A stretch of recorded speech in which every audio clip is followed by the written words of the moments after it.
Halo, Assalamualaikum warahmatullahi wabarakatuh. Selamat malam, sahabat siaga. Ketemu lagi nih sama Yuni di kelas pranika pada hari ini.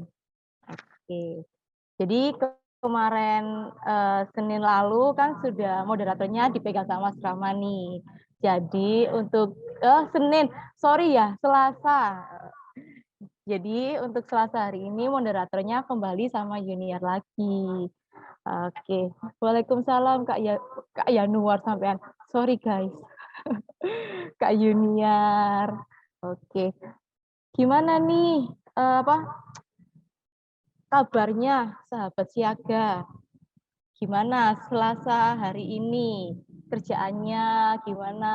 Terus kondisi kesehatannya gimana? Sehat-sehat kah? Atau ada yang lagi sakit atau yang lagi galau gitu ya. Oke, ini sebelum alhamdulillah sehat. Iya sih, eh, lagi musim hujan ya guys ya. Jadi untuk sahabat siaga harus benar-benar jaga kesehatan sih. Takutnya lagi ini juga musim sakit juga, flu, pilek. Flu sama pilek apa bedanya ya?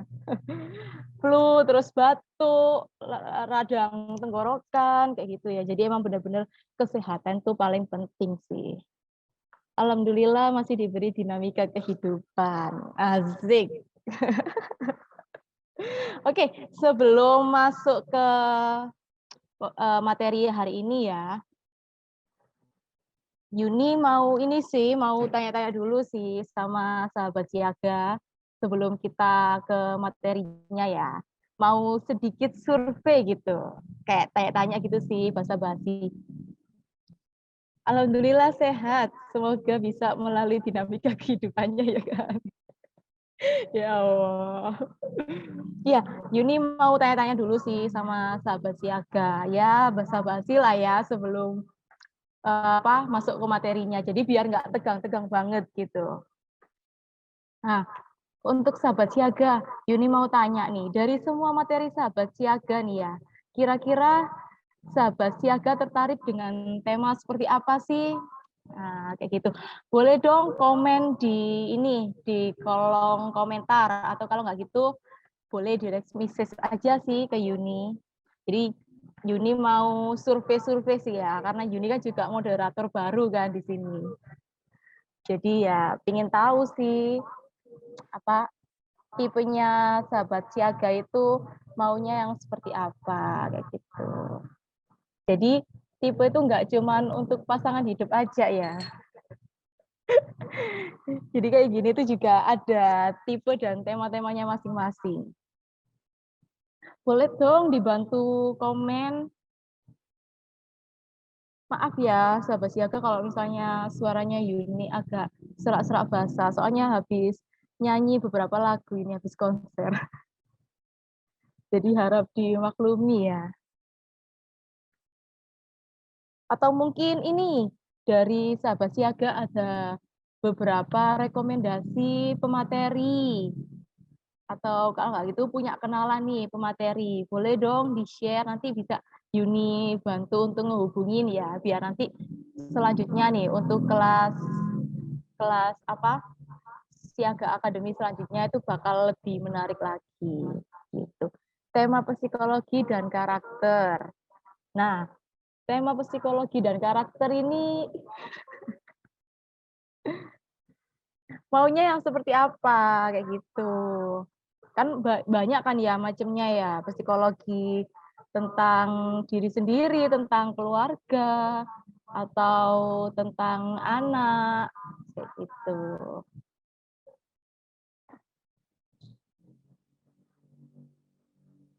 Ini yang lainnya mana suaranya?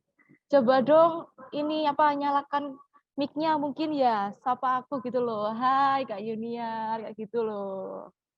Biar aku itu semakin semangat gitu loh, sahabat siaga. Tema parenting. Oke. Boleh tema parenting ya. Karena kan apa penting banget gitu loh juga tema parenting ini. Maksudnya parenting tuh untuk kehidupan pasca menikah gitu ya, untuk anak-anaknya kita kayak gitu.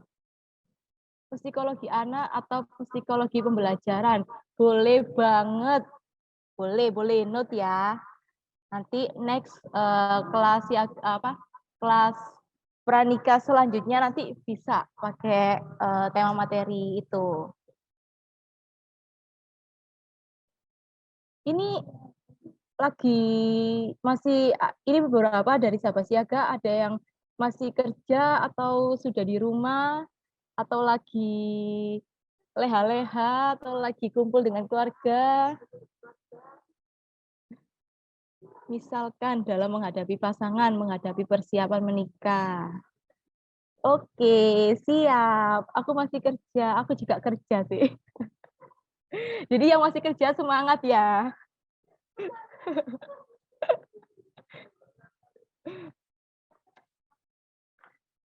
Oke, sebelum tema manajemen keuangan, Kak.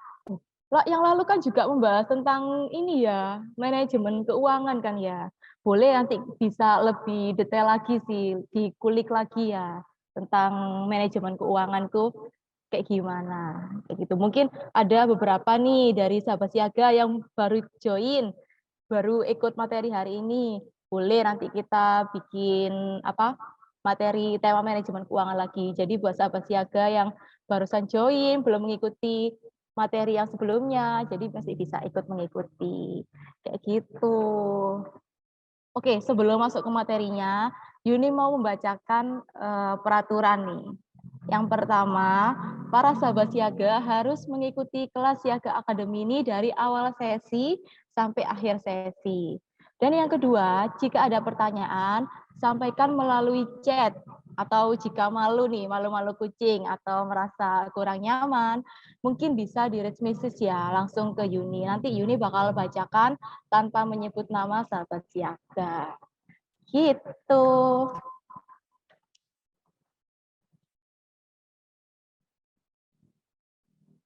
Oke.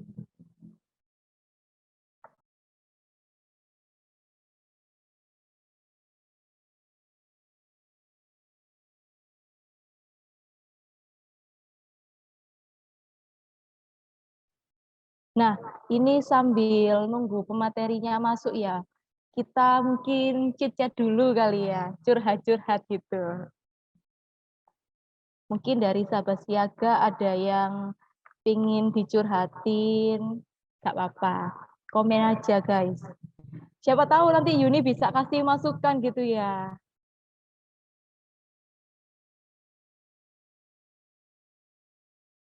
Kita curhat-curhatan dulu, cerita-cerita dulu ya sebelum masuk ke materinya.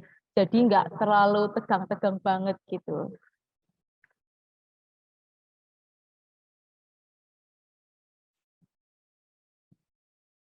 Atau mungkin sahabat siaga ada masukan nggak? Atau mungkin saran, atau evaluasi gitu untuk Siaga Akademi ke depannya nih. Kan beberapa dari sahabat siaga ini kan ada yang selalu on time gitu ya. Bahkan nggak pernah telat, nggak pernah absen buat selalu ikut kelas pranikah ini. Jadi mungkin ada saran gitu, masukan biar nanti ke depannya itu kelas pernikahan itu menjadi lebih baik lagi gitu loh. Entah dari Yuni sebagai moderator atau nanti selanjutnya Mas Rama sebagai moderator mungkin ada masukan atau kayak misalnya nih Yuni hari ini kebanyakan ngomong, wis langsung pada poinnya ya. Boleh-boleh nanti bisa ini ya Yuni lebih sedikit lagi gitu ya ngomongnya atau mungkin Kak Yuni hari ini terlalu blak-blakan atau Kak Yuni ini terlalu gini, boleh guys. Jadi biar sebagai pembelajaran juga dong gitu loh. Mau dong kelas pranikahnya offline. Boleh banget ini. Aku juga pengen ketemu kalian loh. Jadi biar kita tuh kenalannya tuh nggak online kok gitu loh. Jadi langsung face to face gitu ya. Jadi ngerti kan, oh ternyata Elsafa itu seperti ini kayak gitu. Oh ternyata Indah itu kayak gini, Koyer itu kayak gini. Lisa itu kayak gini ya anaknya. Hani nih yang selalu komen nih, selalu aktif ini. Kayaknya setiap ada kelas pranika ini selalu nggak pernah telat ya Hani nih ya. Jadi enak kalau misalnya ada kelas apa pranikanya offline gitu langsung di galeri. Sudah ketemu Kak Rama waktu itu di Icon. Oh, ketemu aku belum.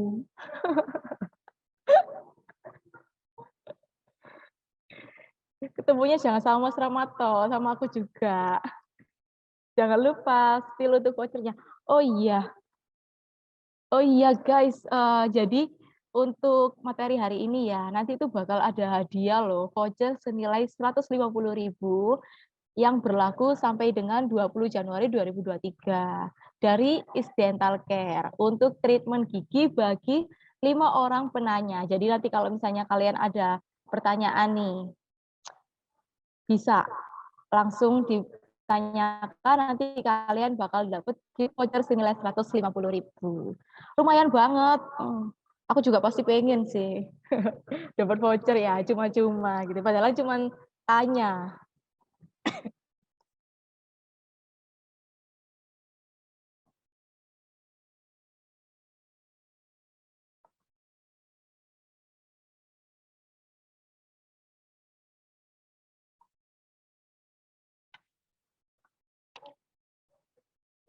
Oke, ini pematerinya masih belum masuk ya. Padahal aku tuh kepingin dang sasep ngono lho, Rek. Pengen dang dimulai gitu, nggak sabar. Nggak sabar dapetin voucher maksudnya. Nggak ya, bercanda ya. Jadi kita itu ikut kelas pranika itu nggak cuma pengen dapetin hadiahnya ya guys, tapi juga pengen dapetin ilmunya kayak gitu. Apalagi materi hari ini kan mengenai kesehatan gigi pada kehamilan. Nah, pasti dari beberapa sahabat siaga ada yang sudah menikah, terus planning nih, lagi merencanakan kehamilan setelah menikah atau merencanakan program hamil gitu. Nah, materi kalian tuh benar-benar pas banget sih.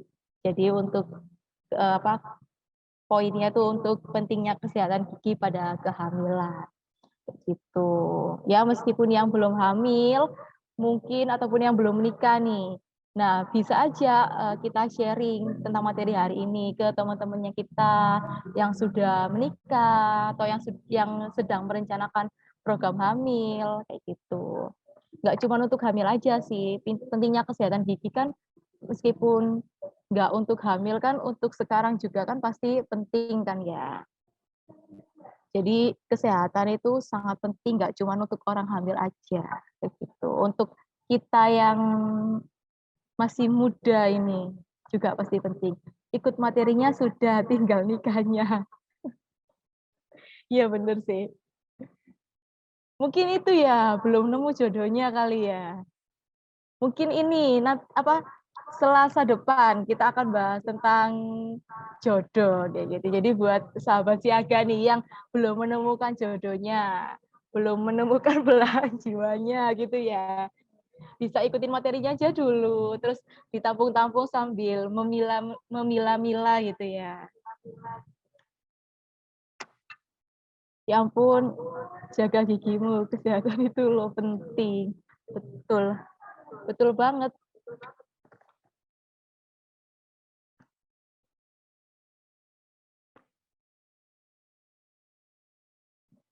Baik banget sih diingetin. Aku tuh baik hati dan tidak sombong. Jadi selalu mengingatkan, saling mengingatkan satu sama lain. Tadi aku tanya loh, belum ada yang jawab ini.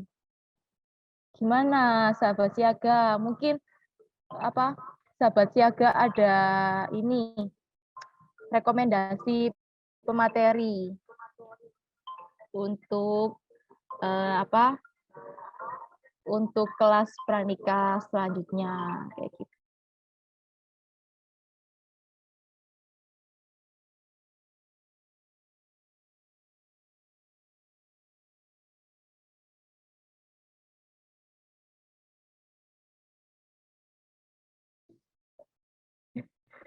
PC Gunung Sari ini orangnya perhatian banget, pasti sudah nikah ya. Gimana ya? Gimana ini Mas PC Gunung Sari? Ini Mas atau Mbak ini?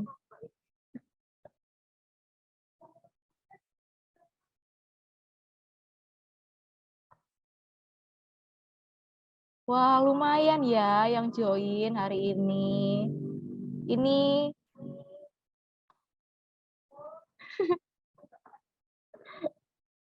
kok tahu sih? Iya, soalnya bapak kamu. Bapak kamu apa ini? Kok nggak dilanjutin? Ya ampun, jadi ngelawak ya kita ya. Nggak apa-apa, biar nggak terlalu tegang gitu, sahabat siaga.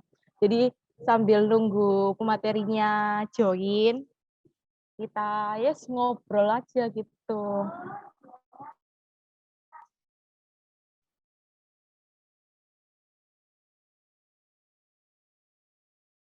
Ada beberapa yang baru masuk. Wow. Halo, ada Desi Amalia, Kirara. Oke, ini Dokter Ririn sudah join ya. Halo, dokter. Halo, assalamualaikum. Halo, dokter. Waalaikumsalam. Ya, terlambat. Nggak apa-apa, lagi ditungguin sama Siaga ini sambil chat gitu, dokter. Biar nggak tegang-tegang juga gitu sebelum materi. Iya, ini karena posisi saya sedang di Jawa Barat, jadi nunggu Oh, adzan oke. isya dulu, terus sholat. Oke, oke, oke. Oh, lagi Suaraku tugas ya, jelas ya? dokter, di Jawa Barat. Gimana? Lagi tugas atau gimana nih, Jawa Barat? Enggak, nyamperin suami. Oh, oke. Oke, ini sebelum masuk ke materinya, Yudi mau sedikit menjelaskan sih tentang materi hari ini. Jadi, untuk sahabat siaga tahu nggak sih bahwa ternyata tuh pernikahan itu nggak hanya identik dengan pesta pernikahannya saja gitu loh. Melainkan kita tuh juga harus memiliki bekal pengetahuan tentang kesehatan juga. Yang mana pada hal ini tuh menjadi topik yang nggak kalah penting untuk dipersiapkan. Apalagi bagi pasangan yang merencanakan kehamilan ini setelah menikah, yang tadi sudah Yuni bahas ya, jadi yang sedang merencanakan program hamil nih. Pasti sahabat siaga tahu bahwa menjaga kesehatan mulut dan gigi itu selama masa kehamilan itu adalah hal yang wajib untuk dilakukan. Wajib ya hukumnya, bukan sunnah ini, wajib. Kenapa? Karena menjaga kesehatan tubuh ibu hamil termasuk mulut dan gigi itu sangat diperlukan guna mencegah terjadinya hal-hal yang tidak diinginkan. Nah, pasti pada kepo nih, gimana sih penjelasannya mengenai pentingnya kesehatan gigi pada kehamilan ini?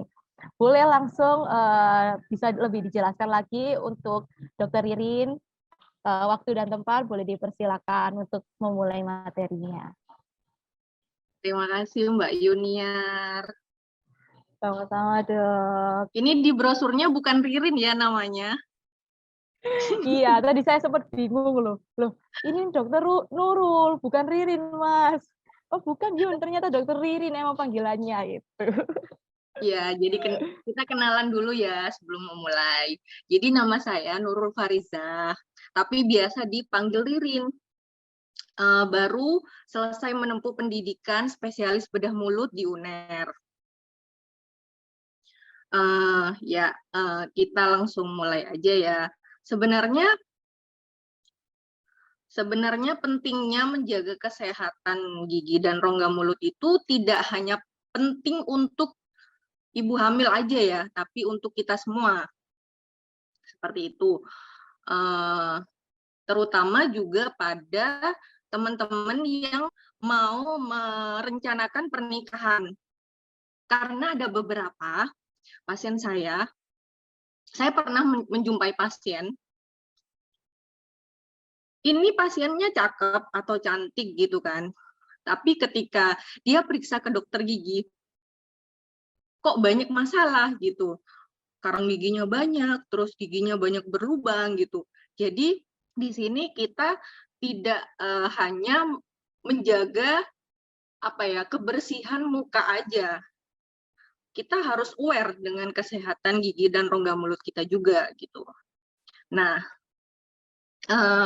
untuk malam ini saya berharap teman-teman bisa sharing ya. Jadi kita saling sharing aja.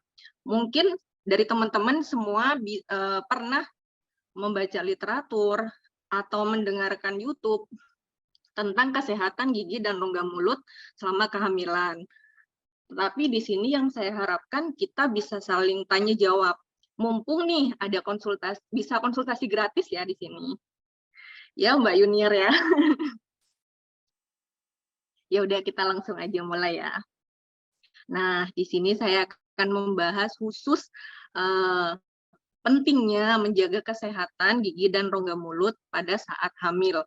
Pada orang biasa aja yang tidak hamil itu juga penting, apalagi pada saat hamil. Karena itu akan berdampak pada janin yang dikandung pada ibu hamil. Kenapa sangat penting?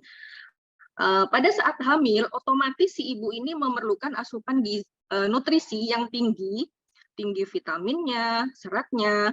Jadi semua harus serba bagus. Apa yang dimakan oleh si ibu, yang nantinya makanan yang berserat tinggi, vitamin tinggi, ini akan dialirkan untuk bayi yang ada di dalam kandungan.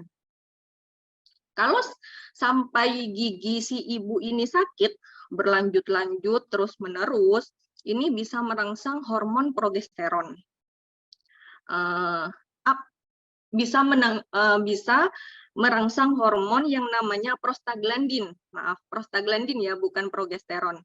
Nah, prostaglandin ini kalau sudah tertrigger terus-menerus, bisa nantinya ada kontraksi rahim dan bisa menyebabkan bayi lahir sebelum waktunya atau bayi lahir prematur.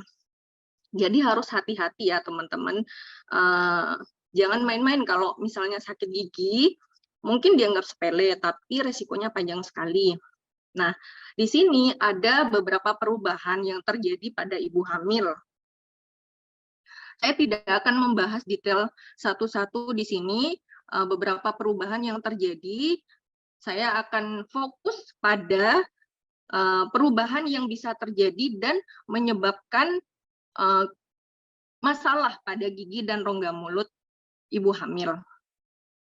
Nah, di sini ada perubahan kardiak atau jantung, pulmonari atau paru, muskuloskeletal, hematologi, renal atau ginjal, dan gastrointestinal, ini yang biasa menyebabkan mual dan muntah. Kemudian yang terpenting di sini adalah perubahan endokrin, yaitu adanya peningkatan hormon estrogen dan progesteron yang nantinya akan berpengaruh pada masalah yang dialami di gigi dan rongga mulut. Ya, bisa next. Nah, ini ada beberapa perubahan yang terjadi dan dampak pada rongga mulut selama kehamilan. Perubahan hormon tadi, peningkatan hormon estrogen dan progesteron, hal tersebut menyebabkan respon peradangan yang diberikan tubuh meningkat terhadap faktor-faktor pada rongga mulut. Seperti sisa makanan yang membentuk plak, respon peradangan yang berlebih ini akan menyebabkan ibu hamil lebih rentan terhadap terjadinya gingivitis. Gingivitis ini atau radang gusi seperti yang kita lihat pada gambar yang pertama atas, itu merupakan kondisi di mana gusi lebih mudah berdarah dan bengkak. Wanita dengan riwayat radang gusi sebelum kehamilan biasanya lebih rentan mengalami ini ketika hamil. Selain itu, respon peradangan berlebih ini juga menyebabkan granuloma pyogenik. Seperti gambar yang kanan, ini apa itu granuloma pyogenik? Yaitu lesi dengan permukaan halus dan berbentuk bulat. Ini biasanya terjadi pada gusi dan gigi bagian depan. Ini sering terjadi pada ibu hamil. Selain itu juga bisa menyebabkan gingival hiperplasi atau gusinya itu hampir semua bengkak dan hampir menutupi semua gigi. Seperti itu. Nah, kemudian selain itu, pada ibu hamil biasanya sering mual dan muntah. Ketika muntah berkali-kali yang menyebabkan asam pada rongga mulut dan tidak dibersihkan, itu menyebabkan perubahan saliva atau air liurnya berubah jadi sangat asam atau kering, sehingga menjadikan mulut kering. Selain itu juga menyebabkan dental karies atau gigi erosi dan gigi cepat berlubang. Nah, selanjutnya kondisi ibu hamil juga bisa terjadi tooth mobility. Tooth mobility ini adalah gigi goyang. Kenapa bisa terjadi goyang? Karena adanya peradangan yang tadi berlebihan menyebabkan keradangan pada jaringan pendukung atau jaringan penyangga gigi. Jaringan penyangga gigi ini terdiri dari gusi, tulang, dan jaringan ikat yang mengikat gigi. Jadi kalau misalnya terjadi radang, jaringan ikatnya ini menjadi longgar dan mudah goyang. Seperti itu. Ya, lanjut. Nah, ini selanjutnya. Ini adalah efek dari beberapa masalah gigi dan mulut pada ibu dan janin jika tidak ditangani. Bisa terjadi preeklamsia, low birth weight atau BBLR, dan bayi lahir prematur. Kenapa bisa terjadi seperti itu? Seperti yang tadi saya jelaskan, adanya keradangan pada gusi. Ibu hamil kan sangat rentan nih mengalami gusi berdarah. Jika kebersihan mulut tidak dijaga dengan baik, akan terjadi infeksi pada gusi dan jaringan penyangga gigi. Infeksi tersebut yang terdiri dari bakteri dan produknya itu akan menyebar pada seluruh tubuh dan tubuh akan merespon sehingga akan mengakibatkan radang pada plasenta. Ini bisa menyebabkan preeklamsia dan BBLR atau low birth weight. Apakah preeklamsia itu? Preeklamsia adalah kondisi yang dapat mempengaruhi kehamilan biasanya terjadi setelah minggu ke-20. Karakteristiknya berupa tekanan darah tinggi, adanya protein pada urin, dan pembengkakan pada tangan maupun kaki. Dan hal tersebut dapat menyebabkan komplikasi berupa pertumbuhan janin terhambat, kelainan prematur, dan terputusnya plasenta. Bahkan ketika terjadi eklamsia pada ibu hamil ini bisa mengalami kejang sampai koma. Jadi sampai sebegitunya ya teman-teman. Akibatnya ketika kita punya masalah pada gigi, gusi, dan rongga mulut jika tidak tertangani. Kemudian selanjutnya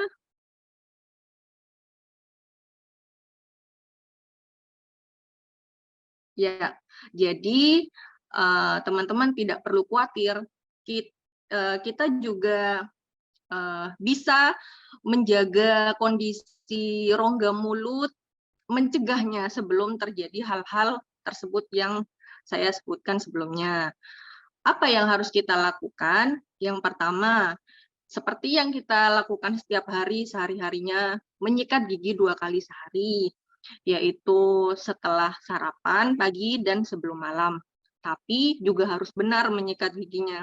Sikat giginya yang benar itu sikat gigi yang lembut dan rata ya, bukan yang bergelombang atau bersudut. Karena yang bergelombang dan bersudut itu juga akan merusak gusi. Sedangkan cara menyikat gigi juga harus benar. Percuma kita menyikat gigi 2 kali, 3 kali sehari, tapi tidak benar caranya. Itu juga akan mengikis gigi dan merusak gusi. Caranya adalah arahkan sikat gigi dari gusi ke gigi. Jadi bukan digosok atau diarahkan ke atas ke bawah ya.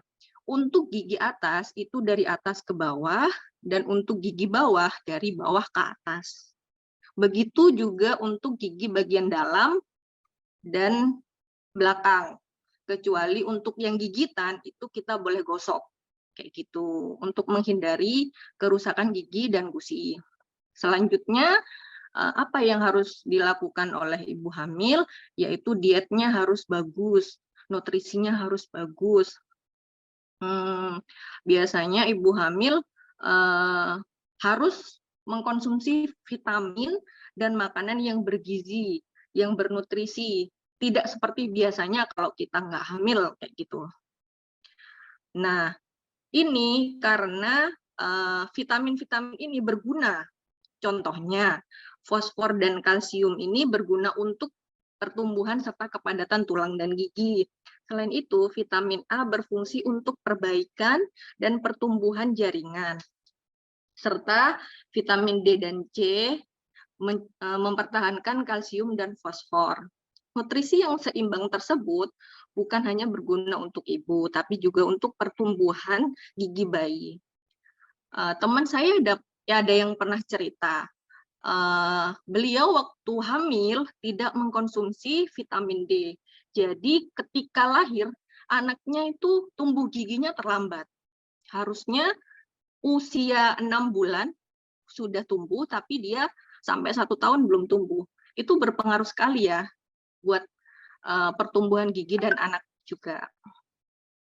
Kemudian selanjutnya ibu hamil juga bisa menggunakan obat kumur yang mengandung fluoride. Nah, ini bisa digunakan setiap hari yang tidak mengandung alkohol. Jadi kita bisa lihat di komposisinya obat kumur non-alkohol, karena adanya alkohol ini bisa menyebabkan mulut kering. Kemudian ibu hamil juga bisa mengkonsumsi permen karet yang sugar free ya, tanpa gula. Itu untuk menjaga keseimbangan pH saliva. Jadi tadi kan saliva atau air liurnya jadi asam nih kalau sering mual muntah atau mulut jadi kering. Dengan kita mengkonsumsi permen karet, dia bisa merangsang adanya saliva lagi. Begitu. Kemudian, nah ini untuk ibu hamil yang sering muntah, sebaiknya segera gosok gigi. Tetapi lebih baik sebelum gosok gigi, kumur dulu menggunakan baking soda. Minimal kumur menggunakan air putih. Jadi biar seimbang dulu, balance gitu. pH-nya dari asam banget, kalau kita kumur baking soda jadi netral kayak gitu. Nah, kemudian kita bisa gunakan daily floss juga atau dental floss, itu adalah benang gigi. Nah, ini juga banyak yang belum tahu ya tentang benang gigi. Ini penting sekali karena biasanya kita tidak cukup hanya menyikat gigi aja. Walaupun menyikat gigi, tapi kadang ada sisa makanan yang terselip di sela-sela gigi. Itu hanya bisa dibersihkan dengan dental floss. Jadi kita harus benar-benar aware dengan kebersihan gigi. Jadi tidak hanya menyikat gigi aja, harus dengan pakai dental floss. Kalau misalnya masih ada sisa makanan, terutama pada gigi yang berdesakan atau tidak teratur giginya, seperti itu. Nah, ini yang terakhir, yang paling penting harus konsultasi dengan dokter gigi. Kenapa kita disarankan untuk konsultasi ke dokter gigi? Tidak hanya waktu hamil. Jadi 6 bulan sekali kita disarankan untuk kontrol atau konsultasi seperti itu, walaupun tidak ada keluhan. Karena kadang ada sesuatu masalah pada gigi yang tidak terlihat, tidak kita rasakan. Biasanya pasien datang sudah dalam kondisi sakit, terus masalahnya besar, misalnya giginya udah bengkak gede, lubangnya udah bengkak gede gitu, sakit parah kayak gitu. Itu kan harus nantinya perlu perawatan lebih lanjut kayak gitu. Jadi dengan kita konsultasi dengan dokter gigi, walaupun tidak ada keluhan, kita bisa merawat gigi tersebut sedini mungkin, ada atau tidak ada masalah pada giginya. Ya, lanjut. Nah, kapan kita ibu hamil waktu yang tepat untuk merawat dan bisa dilakukan tindakan gigi? Amannya adalah saat trimester kedua. Kenapa? Karena pada trimester pertama ini adalah fase pembentukan organ janin. Dan biasanya pada trimester pertama ibu hamil masih dalam penyesuaian. Biasanya kondisinya lemah, sering pusing, mual dan muntah, seperti itu. Itu akan mempersulit saat perawatan. Dan janinnya belum terbentuk sempurna. Khawatir takut ada sesuatu dan bisa gagal pembentukannya, seperti itu. Dan kenapa tidak boleh pada trimester ketiga? Karena pada trimester ketiga kita fokus untuk mempersiapkan kelahiran. Karena hamilnya kan udah gede nih, udah berat pastinya. Bawanya udah berat ya. Nanti posisi saat dilakukan perawatan dan tindakan itu juga menyusahkan pada ibu dan dokternya, seperti itu. Kemudian sebenarnya trimester 3 ini kan sudah terbentuk, sudah lengkap organ janinnya itu. Kita menghindari khawatir terjadi kehamilan prematur, kelahiran prematur, seperti itu. Nah, pada trimester kedua ini aman, kita bisa melakukan cabut gigi, tambal gigi, bersihkan karang gigi, dan segala macamnya. Gitu. Oke, lanjut. Iya, terima kasih. Demikian presentasi dan sharing dari saya. Semoga bermanfaat dan dimengerti ya. Jika ada yang mau didiskusikan, monggo tidak perlu sungkan. Mumpung bisa konsul gratis nih.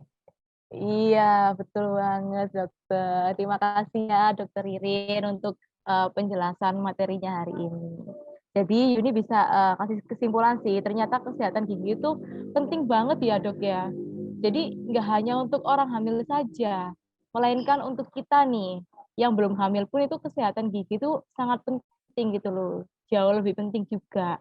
Dan kita juga harus sering-sering ini ya, konsultasi atau periksa gigi buat melihat gitu loh, gimana perkembangan atau kesehatan gigi kita itu kayak gimana, kayak gitu.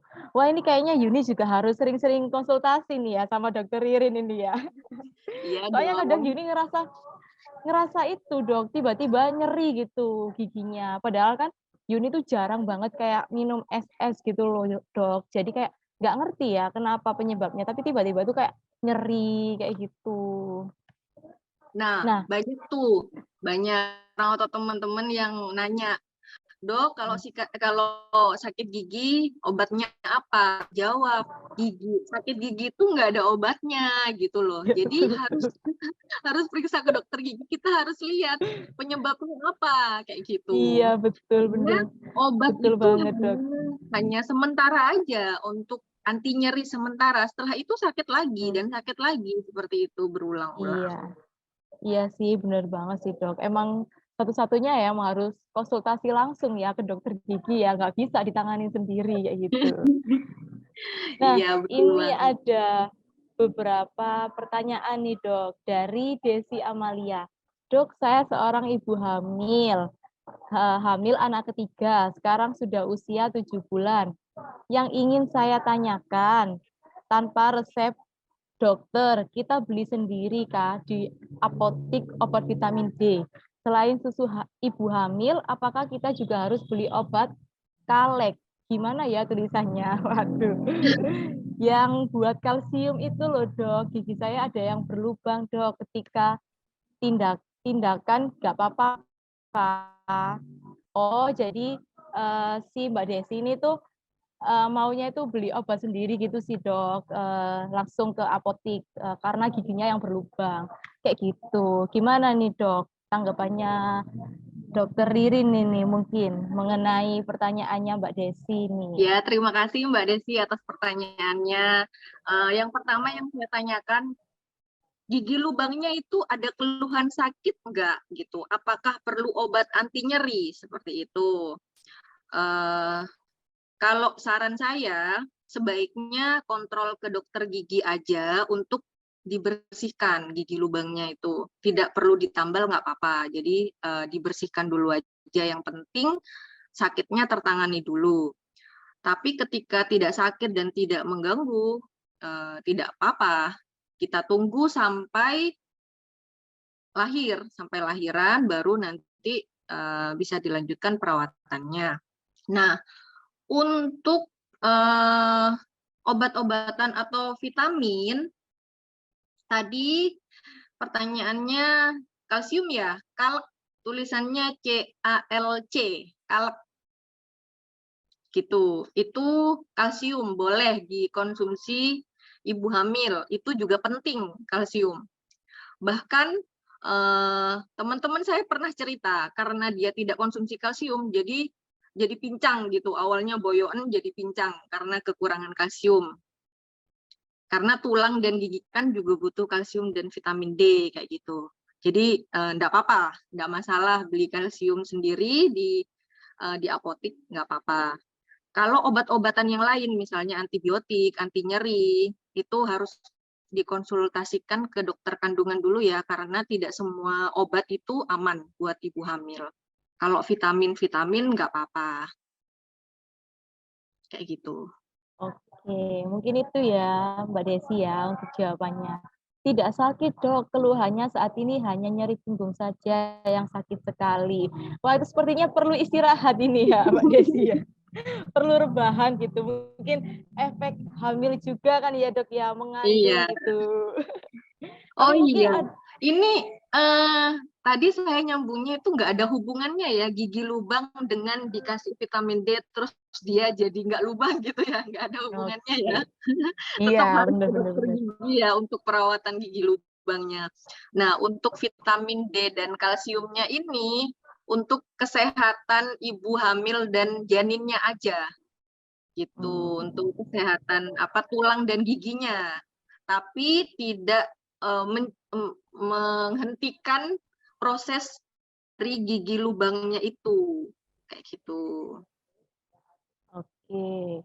Nah, ini ada lagi, Dok. Dok, saya ingin bertanya sekaligus mengkoreksi pemahaman. Tadi yang disampaikan fungsinya memakan permen sugar free untuk merangsang keluarnya air liur ya, Dok, atau menghambat keluarnya air liur. Nah, gimana tuh, Dok? Untuk merangsang. Untuk merangsang. Ya. Oke. Nah, ini sambil nunggu Mbak, sahabat saya boleh siaga. tanya enggak? Oh, boleh banget Putri, silakan. Dok, tadi kan pertanyaan saya yang tadi ya, untuk merangsang air liur. Nah, ini kebetulan ada teman saya, Dok. Jadi dia itu udah hamil, masih masuk trimester yang pertama. Dia itu malah itu ketika hamil itu air liurnya itu nggak bisa berhenti, Dok. Jadi dia itu ngerasa kayak air liurnya itu produksinya terlalu banyak. Kira-kira kalau dari Dokter Ririn, sarannya atau yang perlu dilakukan untuk meminimalisir keluarnya air liur itu gimana ya dok? Karena teman saya itu ngerasa apa ya dok, kayak sedikit terganggu aktivitasnya gitu dok, karena dikit-dikit itu air liurnya kayak udah penuh kayak gitu-gitu dok. Mohon penjelasannya ya dok.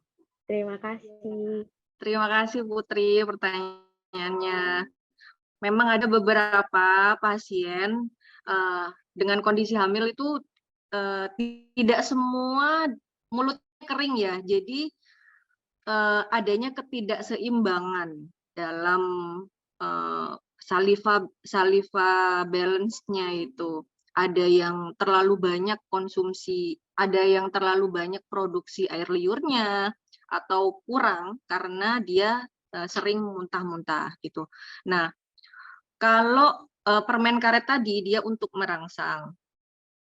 Yang bisa merangsang itu permen karet, makanan yang kecut, kayak gitu. Jadi mungkin bisa menghindari makanan kecut atau permen karet, bisa dengan cara makan yang tawar ya, tawar atau basah, kayak gitu. Itu menghindari terjadinya banyaknya produksi air liur dengan konsumsi makanan yang lebih plain lah, plain basah, terus tawar kayak gitu. Kalau kecut, manis itu merangsang adanya air liur. Kayak jeruk itu dihindari, makanan jeruk,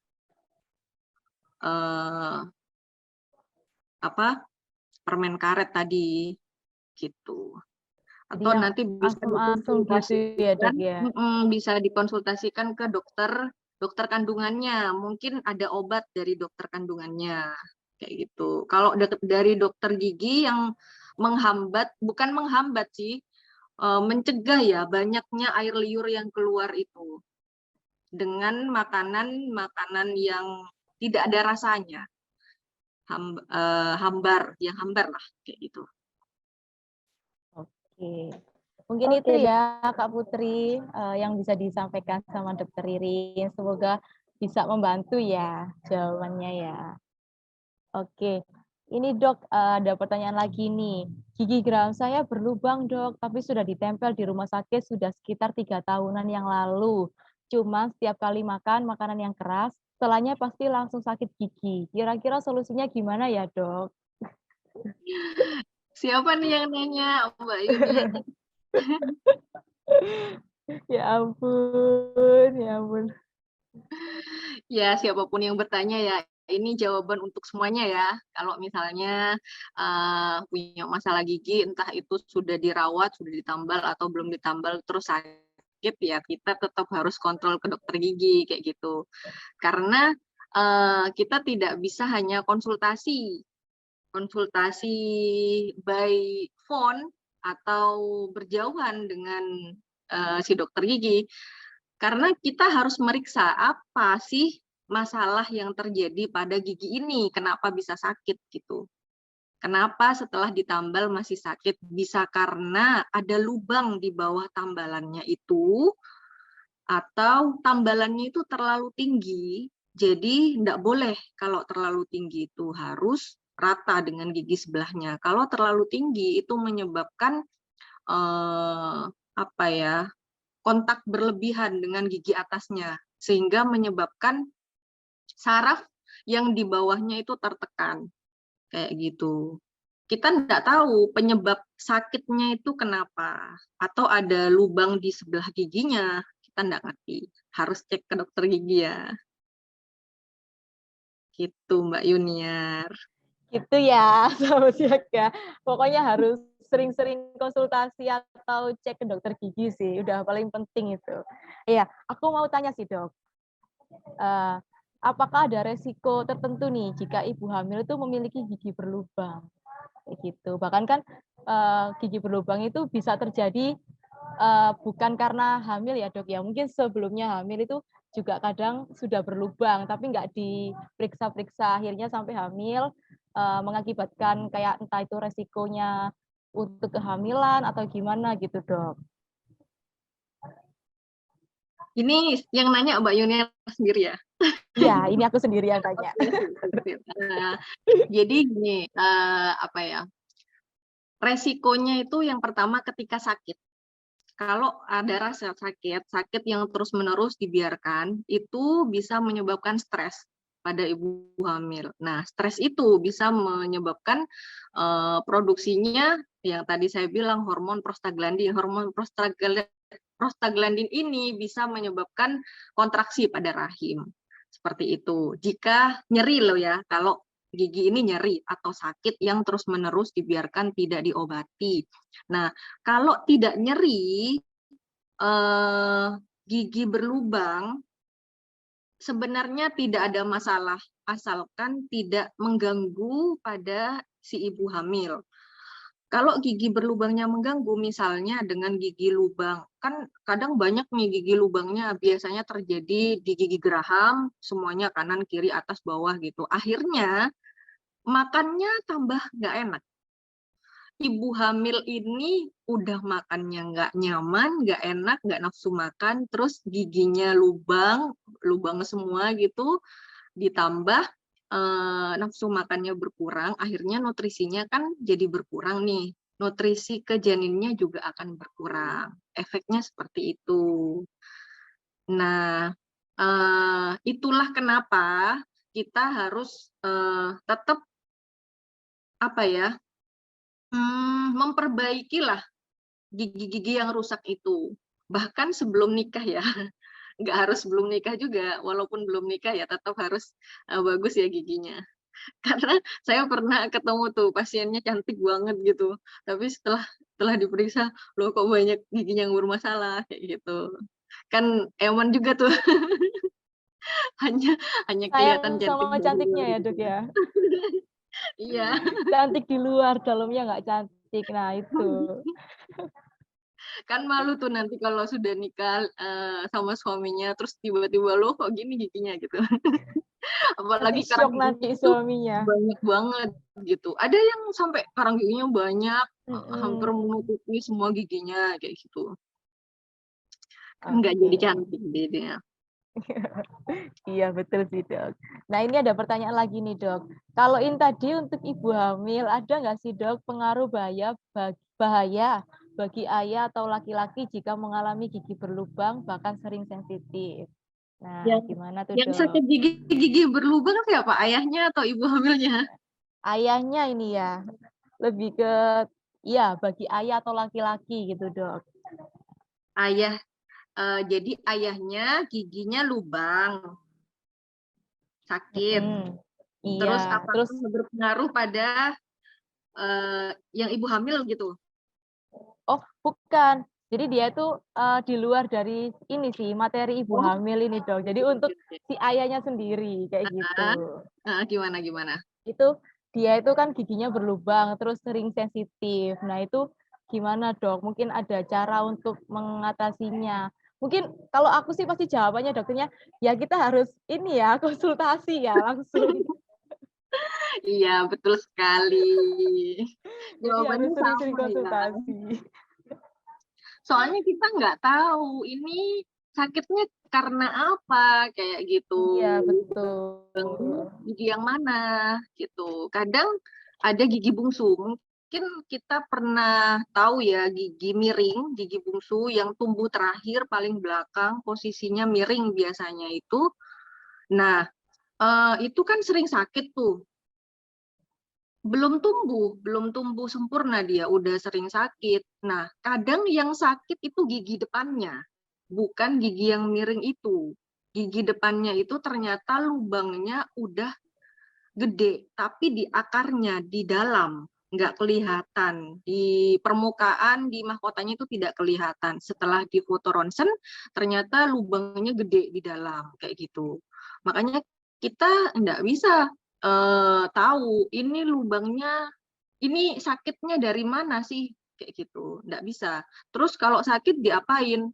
Ya tetap harus kita lihat sakitnya ini sakit kenapa, apakah giginya atau gusinya yang bermasalah. Beda obatnya, beda penanganannya antara sakit gigi dan gusi yang sakit itu beda. Seperti itu Mbak Yuniar. Oke, begitu ya Mas Zai, semoga bisa membantu. Nah, ini ada pertanyaan lagi. Dok, kalau misalnya gigi geraham berlubang dan dibiarkan begitu saja, nggak dipakai untuk mengunyah dan nggak pernah sakit, kira-kira berdampak apa ya, Dok, ke depannya? Rugi dong, makanan nggak enak. Nggak bisa makan Iya, enak ya. iya, bener. Nggak bisa makan akhirnya ya, Dok, ya. Jadi setiap Iya. ngelihat orang makan enak, kita cuma ngeliatin aja. Nah, iya. Saya punya temen tuh, giginya habis semua di belakang, padahal masih muda, masih usia 30 tahun, tapi gigi gerahamnya udah nggak ada semua dia. Jadi Ya saya makan enak itu ampun. nggak apa, dia nggak pengen karena saya kasih nggak mau dia nggak bisa makan gitu loh. Itu yang pertama ya, siapapun yang nanya ya, itu yang pertama, kita makannya jadi nggak enak. Yang kedua, apa efeknya ketika gigi kita tidak dipakai mengunyah, misalnya gigi yang lubang sebelah kanan, terus kita ngunyahnya sebelah kiri. Ini banyak ya kejadian seperti ini. Kalau kita mengunyah hanya satu sisi, itu akan berdampak yang pertama, gigi sebelah yang tidak digunakan makan itu akan banyak karang giginya. Nah, karang gigi nanti bisa menyebabkan gigi goyang. Kemudian, kalau kita mengunyahnya satu sisi, itu akan berdampak pada sendi di rahang kita bermasalah. Kalau sendi di rahang bermasalah itu tidak ada obatnya, harus dioperasi. Bahkan operasi pun kadang tidak bisa. Jadi ya sudah, akan sakit seumur hidup kayak gitu. Karena kita kan punya sendi rahang nih kanan kiri. Coba kita bisa pegang di depan telinga kita, itu sendi kita. Nah, kalau kita buka tutup mulut itu kan gerak tuh. Nah, gerak ya, kerasa gerak. Nah, kalau sendinya ini bermasalah, dia nggak bisa gerak salah satu.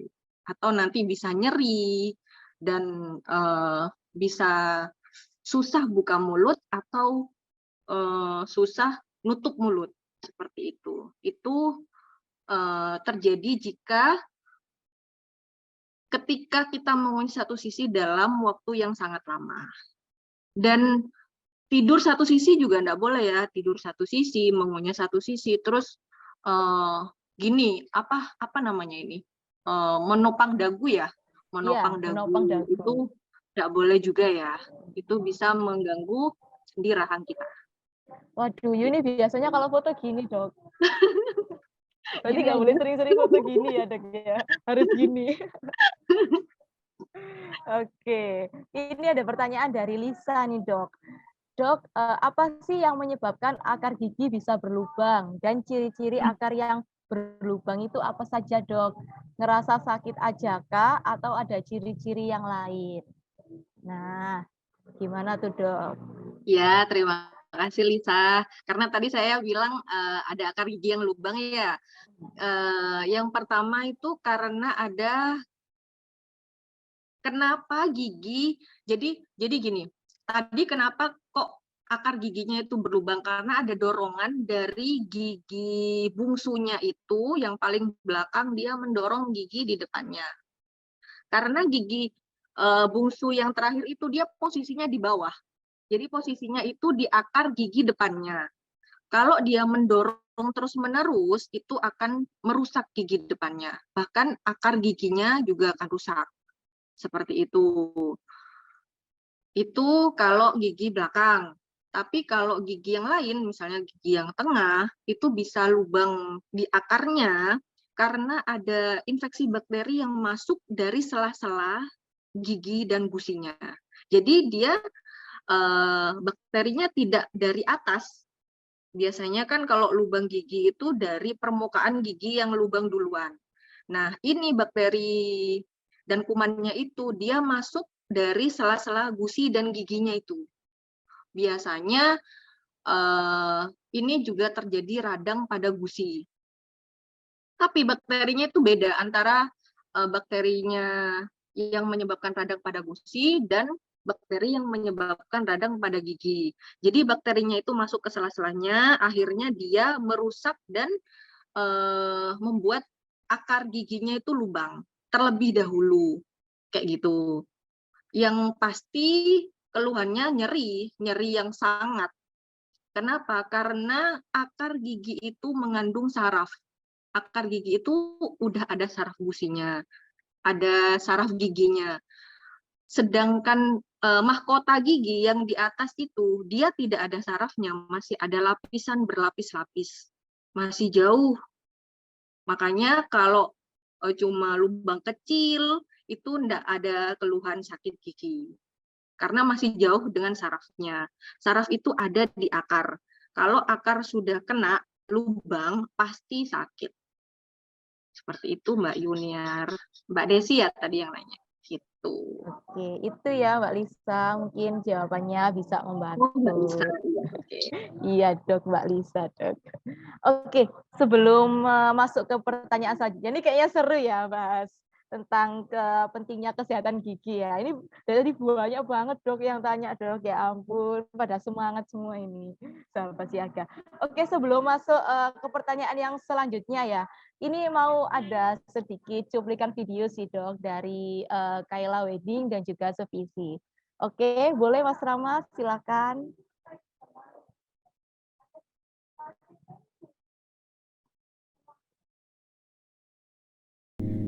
Cause there is something and there is nothing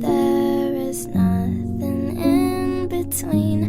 And in my eyes there is a tiny dancer watching over me. He's singing, she's a lady, and I am just a boy. He's singing, she's a lady, and I am just a line without a hook.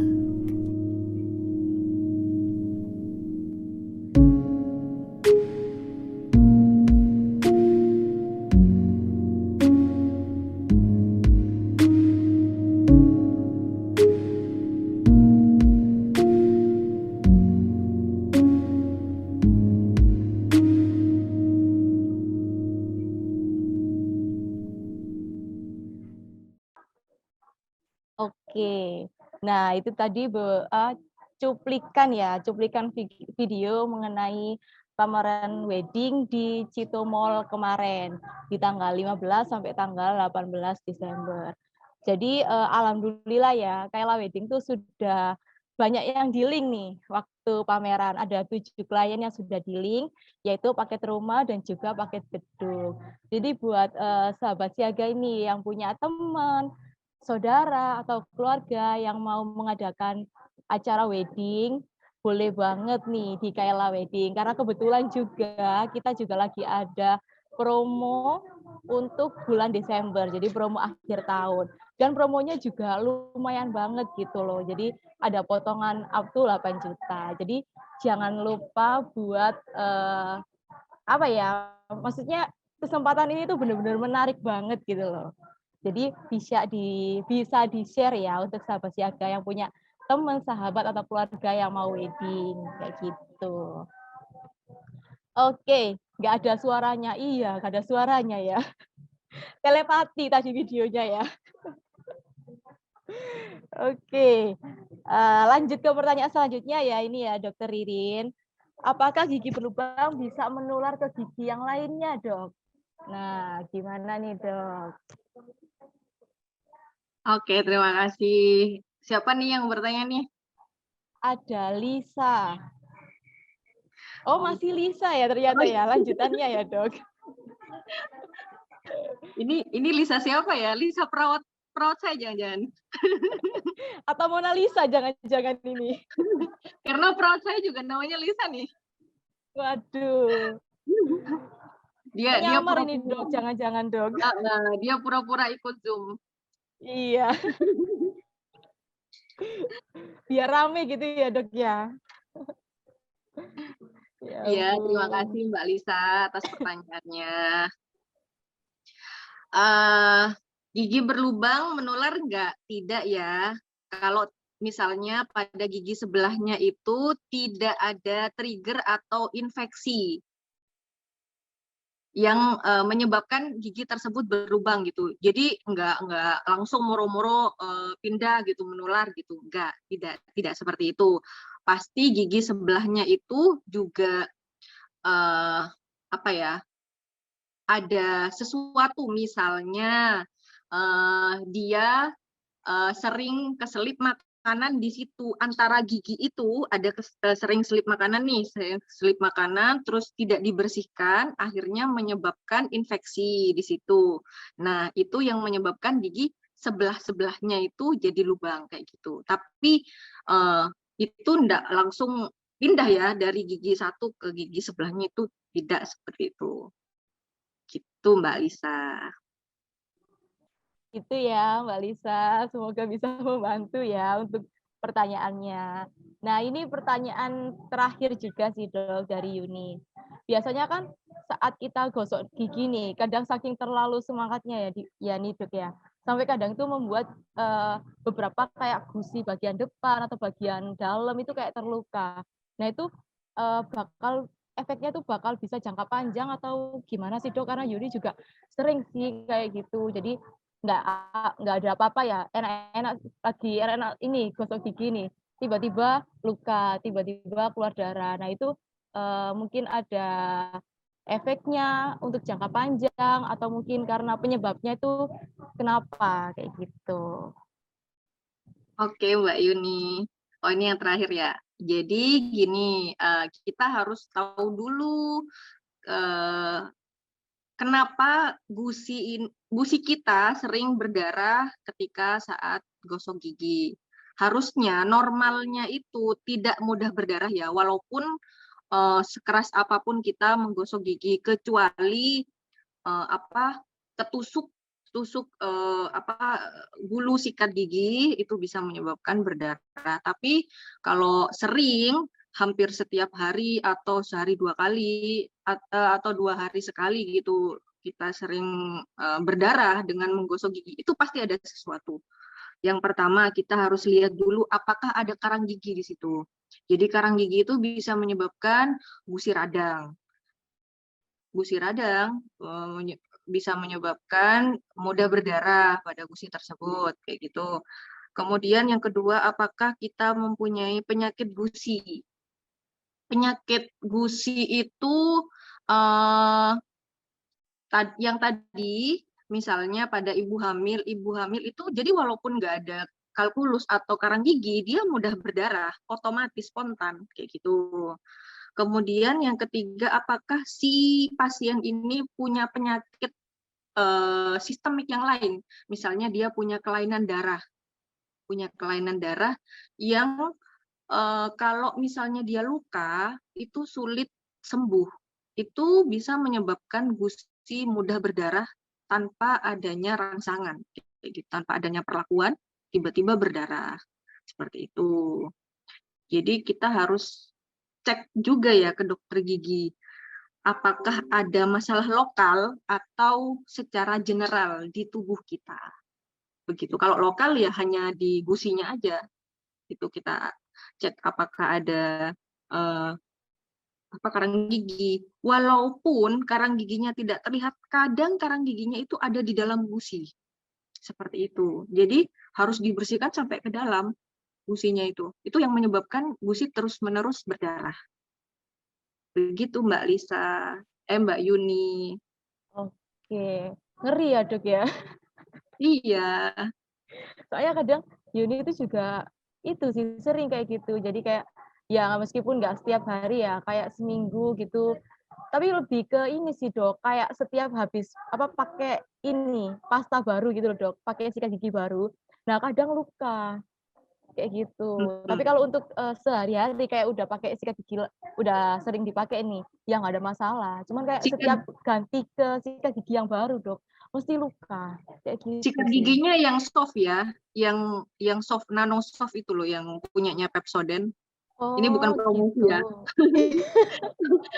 Tapi memang yang bagus itu yang lembut. Jadi bulu sikatnya itu yang paling lembut dan rata. Jangan yang bergelombang atau bersudut. Yang rata dan lembut. Kayak gitu. Jangan yang keras. Berarti promo yang sikat gigi yang melengkung sampai ke dalam-dalam itu berarti bohong ya itu ya Dok ya? Nggak benar berarti ya. Dengar. Ya ampun. Nah ini ada satu pertanyaan lagi Dok. Ada nggak sih treatment khusus untuk membentuk gigi bayi yang rata Dok? Supaya pas gede gigi babynya kita nggak berantakan. Oke, siapa nih Mbak, siapa nih? Kayaknya dari lagi hamil nih. Siaga. Oh disembunyikan namanya Dok, hamba Allah gitu ya. Oke, gini. Jadi bisa kita mengatur supaya gigi si anak itu tumbuhnya rata ya. Kebanyakan ibu itu tidak mengerti apa ya, kalau misalnya gigi anak ini harus dicabut usia berapa. Biasanya pada anak yang mengalami gigis atau lubang gigi itu kebanyakan gigi depan atas tuh yang hitam-hitam semuanya itu pada anak kan misalnya nih dia terjadi pada usia 3 tahun, 4 tahun, terus gara-gara hitam semua, sakit, terus dicabut nih. Si ibu minta gigi anak untuk dicabut ke dokter gigi. Nah, itu tidak boleh. Karena belum waktunya. Kenapa? Gini, jadi ada waktu gigi permanen itu tumbuh. Gigi permanen itu tumbuh, jadi gigi susu ada gigi permanen. Jadi gigi permanen itu posisinya di atas gigi susu atau gigi apa ya? Gigi bayi. Jadi kalau misalnya gigi susunya itu dicabut terlebih dahulu, sedangkan benih gigi permanennya ini masih jauh, dia tidak ada panduan untuk tumbuh. Entah itu dia mau ke kanan, ke depan, ke belakang gitu, dia nggak ada panduan tumbuhnya itu. Kayak gitu. Jadi harus gigi susunya itu dicabut saat waktunya gigi permanen tumbuh. Kayak gitu. Kapan taunya? Ya kita harus sering-sering konsul juga ke dokter gigi. Kayak gitu. Gigi permanen gigi permanen bawah depan itu tumbuhnya usia 6-7. Rata-rata usia 6-7 tahun. Itu bisa diingat-ingat ya, teman-teman yang udah punya anak, giginya tumbuh usia 6-7 tahun rata-rata. Ketika gigi susunya itu tidak goyang, harus tetap dicabut. Karena itu menghindari gingsul. Jadi nanti kalau misalnya gigi susu tidak dicabut, dia gigi permanen juga tumbuhnya nggak ada panduan, bisa tumbuh lebih ke depan atau ke belakang. Kayak gitu. Nah, gigi yang belum waktunya dicabut, jangan dicabut. Kalau yang atas depan itu waktunya 7-8 tahun. Seperti itu. Jadi kita harus tahu rentang waktu gigi permanen itu tumbuh kapan. Kayak gitu. Tapi kadang ada sih beberapa orang yang tetap saya minta dicabut dok gigi anak saya gitu. Nah, itu nanti giginya nggak ada panduan, tumbuhnya itu bisa miring kanan, kiri, ke depan, belakang, itu berantakan akhirnya. Karena belum waktunya gigi susunya itu dicabut, tapi dicabut, kayak gitu. Begitu Mbak Yuni. Oke, gitu ya. Ini untuk akun sahabat siaga ini. Semoga bisa membantu ya. Kalau pakai tether aman nggak ya dok? Nah, gimana tuh dok? Yang tadi soal yang untuk apa gigi bayi tadi loh dok. Kalau pakai tether aman nggak ya dok? Gitu. Tether itu apa ya? Iya, aku juga nggak tahu sih dok. Oh, ini dok. Mungkin kayak dot itu loh dok. Yang buat gigitan bayi gitu loh dok. Itu bisa mempengaruhi gigi juga nggak sih? Iya bisa, sangat bisa. Itu bisa dihindari kan, ya? itu. Jangan dibiasakan pakai itu, nanti giginya merongos dia ke depan. Iya benar. Atas bawahnya itu.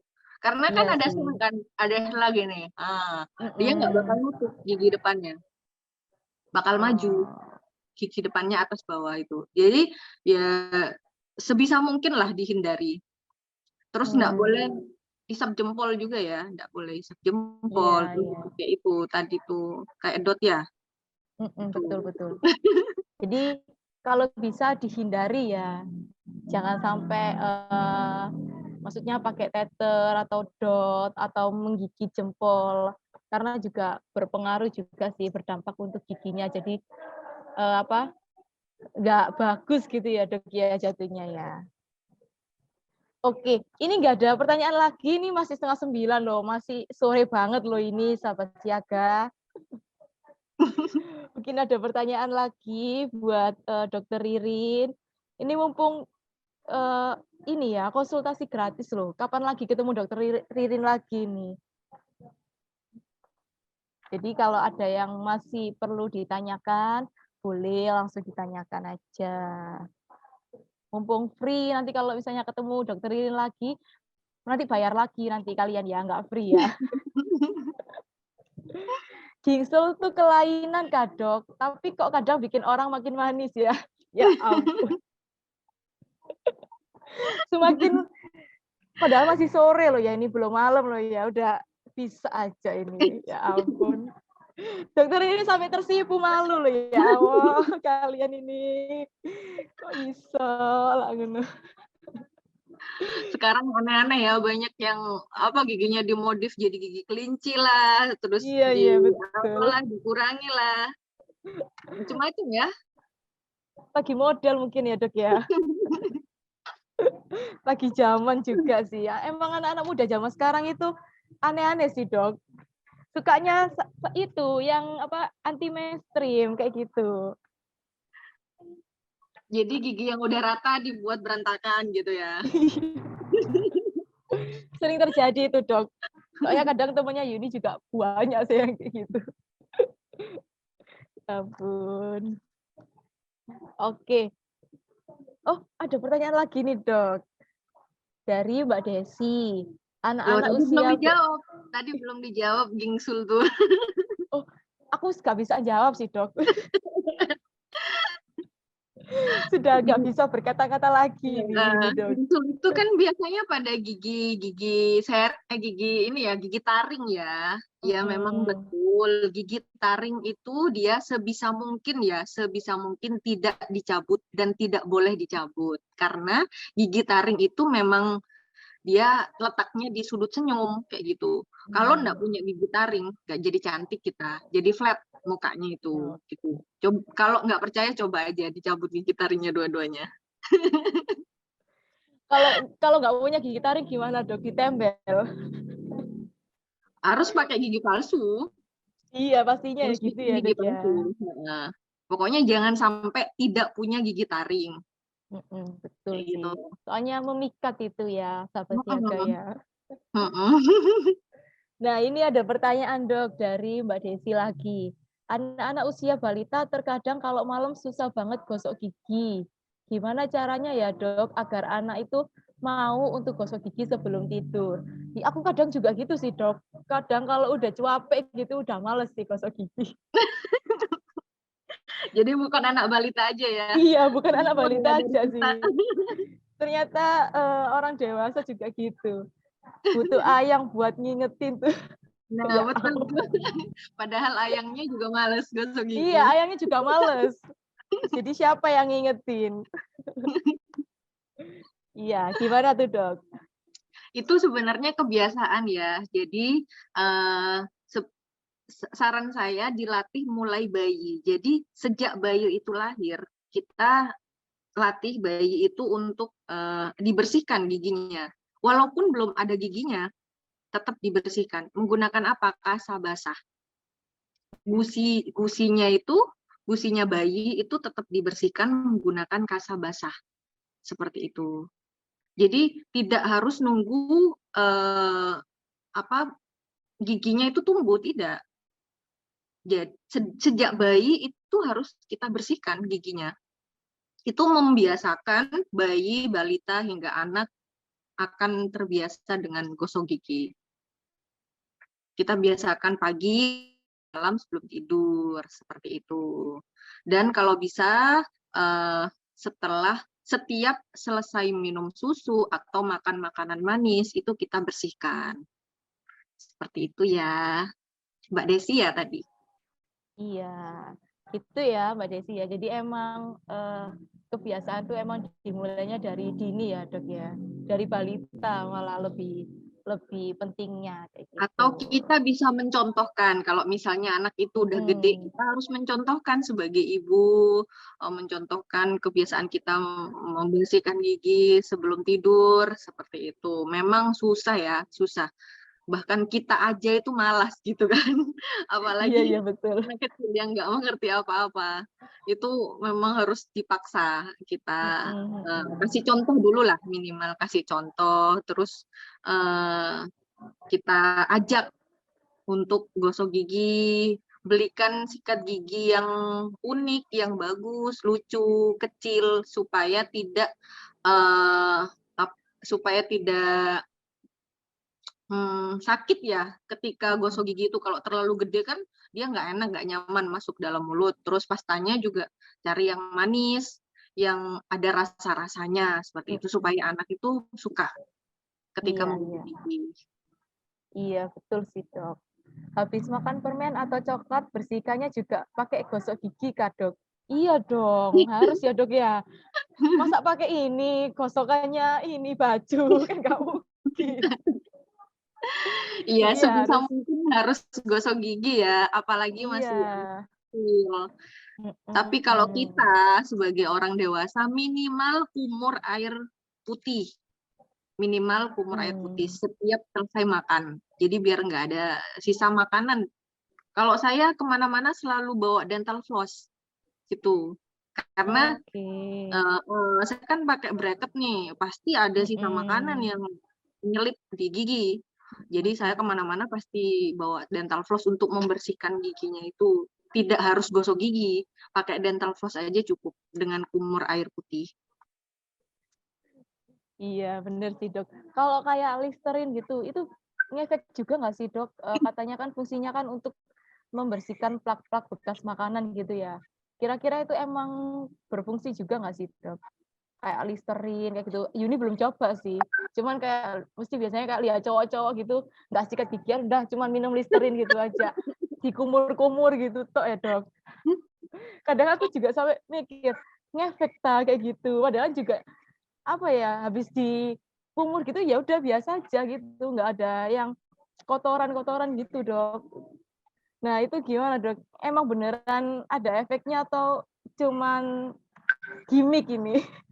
Enggak dong, jangan percaya iklan ya. Iya iya benar-benar benar. Jadi plak-plak dan kotoran itu tetap harus dibersihkan dengan gosok gigi. Iya. Nggak cukup dengan kumur. Dengan kumur, obat kumur, apalagi hanya obat kumur yang tidak ada kandungan fluoride-nya, itu tidak disarankan ya. Itu hanya untuk menyegarkan aja sih, efeknya menyegarkan. Iya sih benar-benar. Kalau Listerine kan kebanyakan dia mengandung alkohol ya. Kalau saran Oh saya, oh iya, Yuni baru iya, tahu sih dok. iya, kalau saran saya hindari yang beralkohol, yang ada alkoholnya, karena dia bisa menyebabkan mulut kering. Oh gitu. Oke Tapi oke jangan oke. rame-rame ya, nanti nggak payu tuh. Ya Allah, dokter Ririn loh suka bener. Loh nggak apa-apa, pakai Listerine nggak apa-apa, tapi jangan Iya terlalu iya iya sering, benar-benar. karena bisa menyebabkan mulut kering gitu loh. Nah, kalau obat kumur yang tidak mengandung alkohol itu boleh dikonsumsi setiap hari, seperti itu. Iya iya iya. Ini ada yang komen, "Wi, alkohol kumur dahulu ngeplay kemudian." Ya ampun, semakin malam semakin ini ya, Dok, ya. Mohon maaf ya, Dok, emang, sahabat siaga itu suka ini sih, suka barbar gitu orangnya. Alhamdulillah kalau bermanfaat. Iya, ilmunya bermanfaat banget sih. Oke, sebelum, mengakhiri, ini ya, materi hari ini ya, kayaknya nggak kepingin diakhiri deh sampai besok gitu, Dok, nggak bisa lah, Dok. Ini Mumpung nih, pada mumpung nih, iya, mumpung mumpung bisa ini. konsultasi gratis.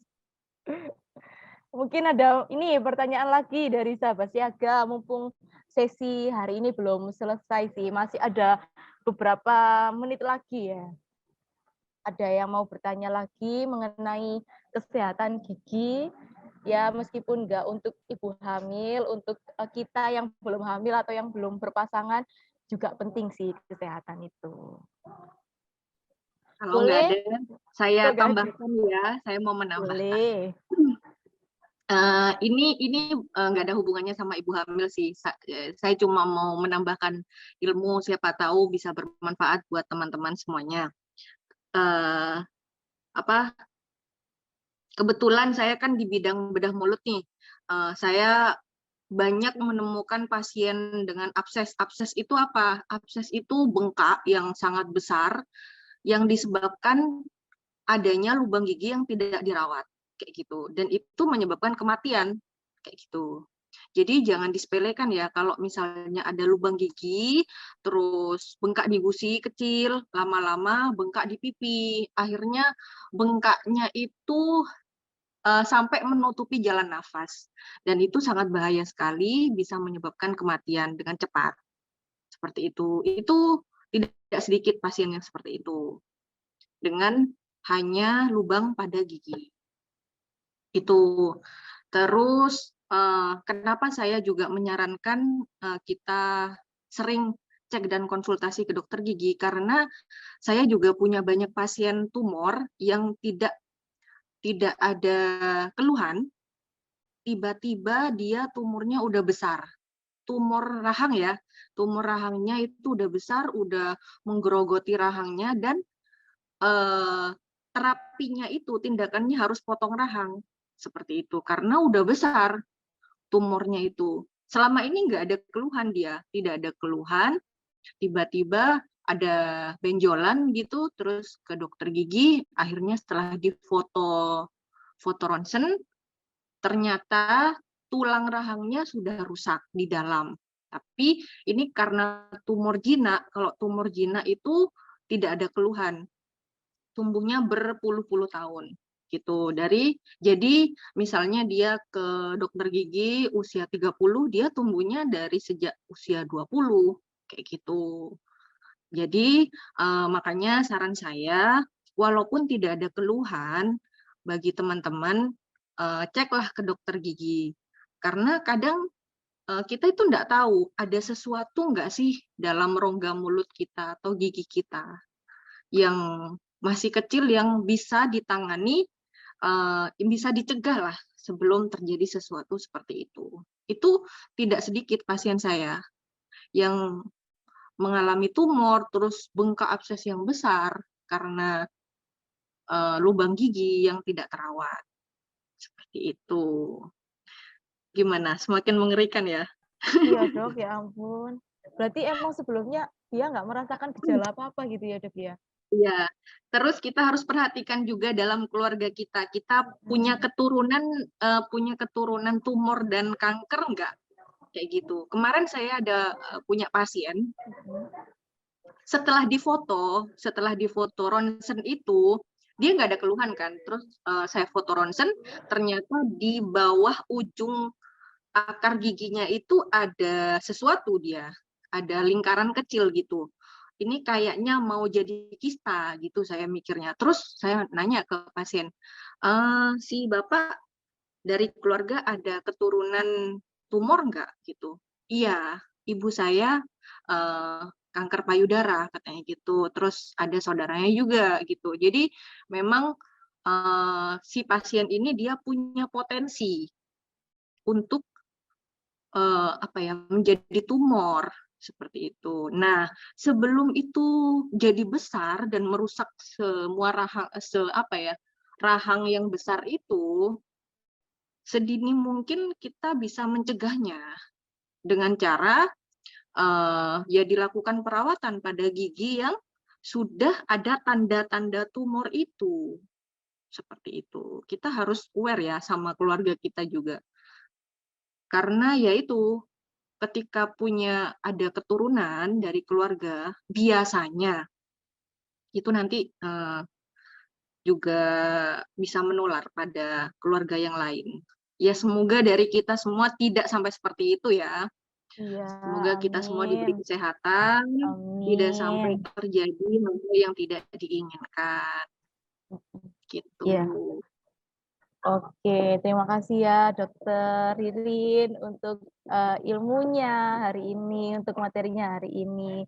Jadi buat kita nih ya, para kaum malas mungkin ya, jadi harus lebih berhati-hati lagi gitu. Meskipun apa ya, kayak sikat gigi itu kan adalah hal yang sepele ya, Dok, ya. Nah dari hal sepele ini kalau semakin kayak disepelein, kayak, "Alah gampang besok aja, alah gampang besok aja," akhirnya akan menjadi sebuah kebiasaan, kayak gitu loh. Nah takutnya nanti berdampaknya ya itu, jadi kesehatan giginya kan jadi berkurang, kayak gitu. Jadi harus lebih hati-hati lagi. Yang ini ya, yang nggak suka sikat gigi, yang jarang sikat gigi, nah ini harus sering-sering sikat gigi. Jadi pagi, siang, sore, malam kalau bisa ya, sehari 4 kali gitu. Biar lebih bersih lagi giginya gitu ya. Oke, mungkin dari sahabat siaga ada ucapan untuk Dokter Ririn? Oh, masih ada pertanyaan lagi ternyata. Ya ampun. Mau penutupan ini, ternyata masih ada yang ketinggalan ya ini. Dok, kadang saya takut kalau mau periksa ke klinik gigi, apalagi sering ada berita klinik abal-abal juga. Gimana ya dok membedakan klinik yang benar dan yang benar-benar kredibel. Nah, gimana tuh dok? Membedakan klinik abal-abal sama klinik yang asli. Ya cari Lah, emang yang ada ya centang klinik birunya. abal-abal ya?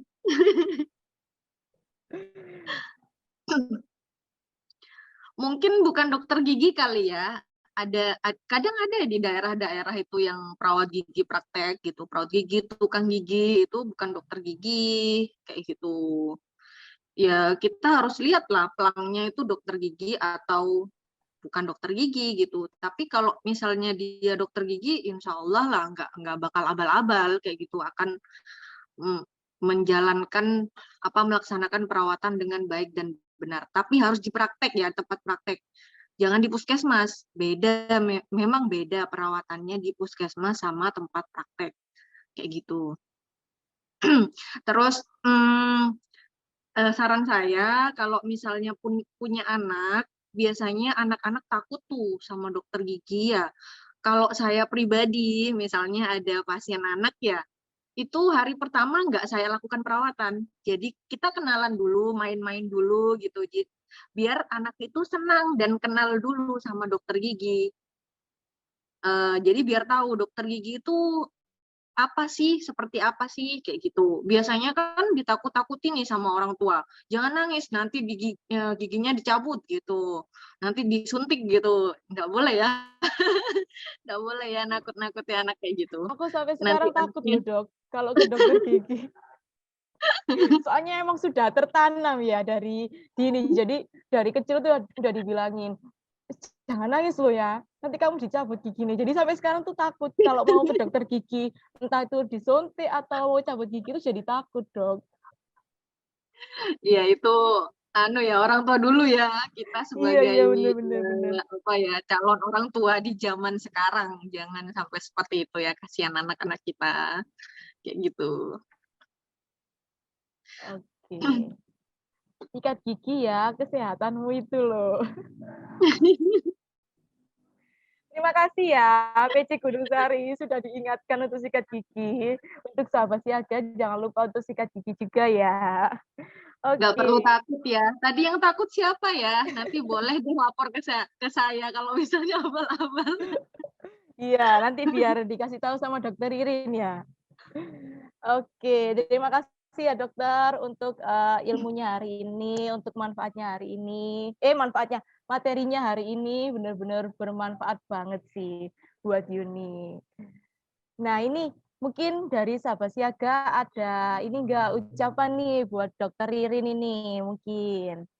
Vouchernya jadi Kak. Wah parah. Berarti dari tadi dia tanya cuman ini dok, cuman butuh vouchernya aja ya dok ya. Enggak ya, Saya bercanda juga ya. mau dong vouchernya. Aku juga mau dong dok vouchernya dok. Lumayan banget soalnya. Tapi saya maunya perawatan muka aja gimana? Aku mau dua-duanya, Dok. Kalau bisa vouchernya gratis perawatan gigi sama perawatan muka gitu, Dok. Iya, boleh, boleh. Oke, sebelum berakhir nih ya, kita foto dulu kali ya, Dok ya. Yuk, Oke, yuk. kita selfie-selfie dulu. Boleh sahabat siaga dinyalakan kameranya. Yuk, dinyalakan yuk kameranya yuk.